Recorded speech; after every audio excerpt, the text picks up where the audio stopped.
In this session, we will learn about polynomial operations in Scilab. We will learn how to define polynomial equations, evaluate and find their roots. We will also see how to plot polynomials, and perform calculus operations on polynomial equations. We can define a general degree polynomial equation, using polyfunction. Polyfunction can accept roots or coefficients of the equation to form the polynomial. Once we have defined a polynomial equation, we can perform other operations on polynomials.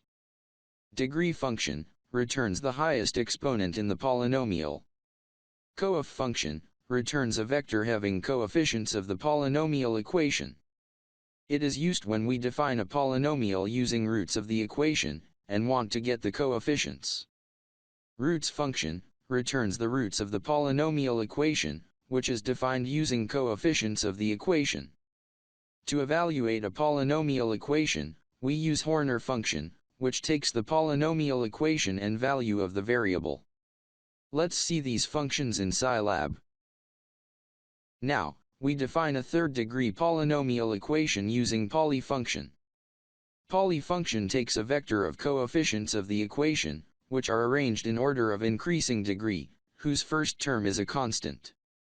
We need to define a complete polynomial, so we put 0 for the missing coefficients. We get the variable of the equation using Varn function. We also get the degree and roots of the polynomial equation. After we run the script, the polynomial equation is displayed in the console.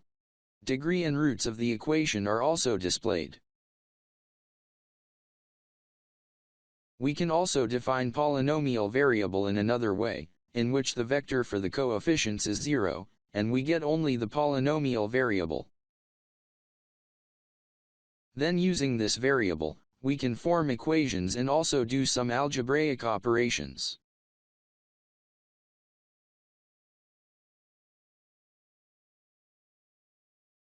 Now, to evaluate a polynomial equation, we define the same polynomial. Then, we use the Horner function. In this function, we pass a vector having location points at which the equation is to be evaluated. In the console we can see the results of the Horner function. Now, we look at some other operations on polynomials, like divide two polynomials using pdiv function. Then calculate determinant of a matrix having polynomials as elements. We can convert the polynomial equation into a string representation using pol to str function. Let's look at these functions in Scilab. Here, we define two polynomial equations p1 and p2. Then, using pdiv function, we divide p1 by p2, and get the remainder and quotient of polynomial division operation. Then, we get the string of polynomial p1 equation using pol to str function. We can use this string variable in evstr function also.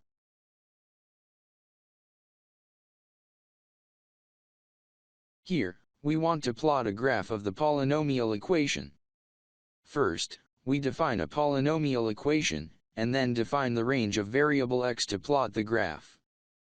Then, using the Horner function, we get the values of the equation in variable y, corresponding to the x values. Then we plot the x and y vectors using the plot function. Let's run this script in Scilab.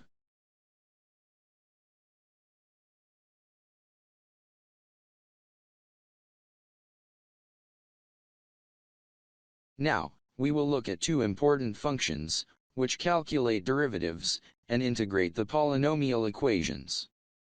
Derivat function returns a new polynomial equation, which is the derivative of the original equation.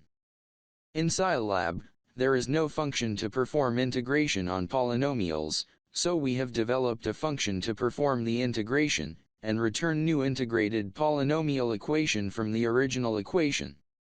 Derivatives and integration operations on polynomials is widely used in scientific calculations. Let's see these in Scilab. Here, we define a polynomial equation p. Then, using derivat function, we get the differentiated polynomial equation pd. Then, using the integ poly function, we integrate the differentiated function, and get back the original equation with a constant of integration, which we need to find from the initial condition. That brings us to the end of this session. Thank you for your interest and attention.